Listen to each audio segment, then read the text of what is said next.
തിരഞ്ഞെടുപ്പ് അടുക്കുമ്പോൾ സാദാ ബോംബും നാടൻ ബോംബും ആറ്റം ബോംബും എല്ലാം പൊട്ടുന്നതും പൊട്ടിക്കുന്നതും രാഷ്ട്രീയക്കാർക്കിടയിൽ സാധാരണമാണ്. കോൺഗ്രസിന്റെ യുവ നേതാവും KPCC ജനറൽ സെക്രട്ടറിയും മൂവാറ്റുപുഴ MLAയുമായ മാത്യു കുഴൽനാടനെ നമുക്കെല്ലാവർക്കും അറിയാം. ചിന്നക്കനാലിലെ ഭൂമി ഇടപാട് കേസിലെ വിവാദ പുരുഷൻ. അതായത് ചിന്നക്കനാലിൽ റിസോർട്ട് പണിതപ്പോൾ 50 സെന്റ് സർക്കാർ ഭൂമി കയ്യേറി മതിൽ കെട്ടിയ കക്ഷി. കഴിഞ്ഞ ജനുവരിയിലാണ് ഈ 50 സെന്റ് അധിക ഭൂമി സർക്കാർ ഏറ്റെടുക്കാൻ കളക്ടർ അനുമതി നൽകിയത്. ഇവിടെ ഇതൊന്നുമല്ല വിഷയം.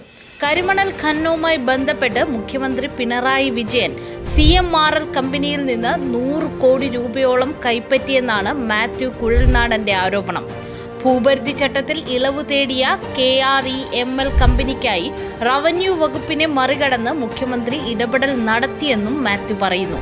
മുഖ്യമന്ത്രിയുടെ മകൾ വീണയുടെ കമ്പനിക്ക് മാസപ്പടി നൽകിയെന്ന് ആരോപിക്കപ്പെടുന്ന CMRL പ്രൊമോട്ട് ചെയ്യുന്ന കമ്പനിയാണ് KREML. അവർ വാങ്ങിയ തൃക്കുന്നപ്പുഴയിലെ 51 ഏക്കർ ഭൂമിക്കായി മുഖ്യമന്ത്രി നിയമവിരുദ്ധമായി ഇടപെട്ടെന്നാണ് കുഴൽനാടന്റെ ആരോപണം. നേരത്തെ മുഖ്യമന്ത്രിയുടെ മകൾ വീണ വിജയനെതിരെ മാസപ്പടി വിവാദം തൊടുത്തുവിട്ടതും മാത്യു കുഴൽനാടനാണ്. ആലപ്പുഴ തോട്ടപ്പള്ളിയിലെ കരിമണൽ ഖനനം ചെയ്യാനുള്ള അനുമതി CMRL കമ്പനിക്ക് സർക്കാർ നൽകിയത് കമ്പനി വീണ വിജയന് 1,72,00,000 രൂപ മാസപ്പടിയായി നൽകിയതിന് പകരമാണെന്നാണ് മാത്യു നേരത്തെ ആരോപിച്ചത്. എന്നാൽ അന്ന് മാത്യു കുഴൽനാടന്റേത് ശ്രദ്ധ പിടിച്ചുപറ്റാനുള്ള ശ്രമങ്ങളാണെന്നും അറ്റൻഷൻ സീക്കിംഗ് സിൻഡ്രോം എന്ന രോഗമാണെന്നുമായിരുന്നു CPM നേതാക്കളുടെ പരിഹാസം. അതുകൊണ്ട് തന്നെ ഇത്തവണ തെളിവുകൾ സഹിതമാണ് മാത്യു രംഗത്തെത്തിയത്. ശശിധരൻ കർത്തായുടെ Kerala rare earths and minerals limited ആലപ്പുഴയിലെ മിനറൽ കോംപ്ലക്സ് പദ്ധതിക്കായി ഭൂപരിഷ്കരണ നിയമത്തിൽ ഇളവ് നൽകാൻ മുഖ്യമന്ത്രി പിണറായി വിജയൻ വഴിവിട്ടിടപെട്ടു.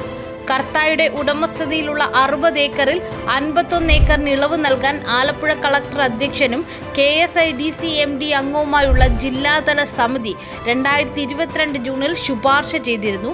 ഇത് മാനദണ്ഡങ്ങൾ ലംഘിച്ചുള്ള ഈ ശുപാർശ മുഖ്യമന്ത്രിയുടെ ഇടപെടൽ മൂലമാണെന്നാണ് മാത്യുവിന്റെ ആരോപണം. പിണറായി വിജയനാണ് വലിയ കള്ളനെന്നും മുഖ്യമന്ത്രിയുടെ മകൾ വീണ നടത്തിയ അഴിമതി താരതമ്യേന ചെറുതാണെന്നുമാണ് മാത്യു ഇപ്പോൾ പറയുന്നത്.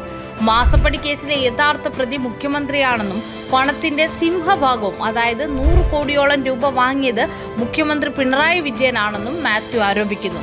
ഇന്ററിം സെറ്റിൽമെന്റ് ബോർഡ് റിപ്പോർട്ടിൽ 135 കോടിയുടെ സിംഹഭാഗവും നൽകിയത് ഒരു PVക്കാണെന്ന് പറയുന്നു. ഇതിലെ PV പിണറായി വിജയനാണെന്നും കുഴൽനാടൻ ചൂണ്ടിക്കാട്ടുന്നു.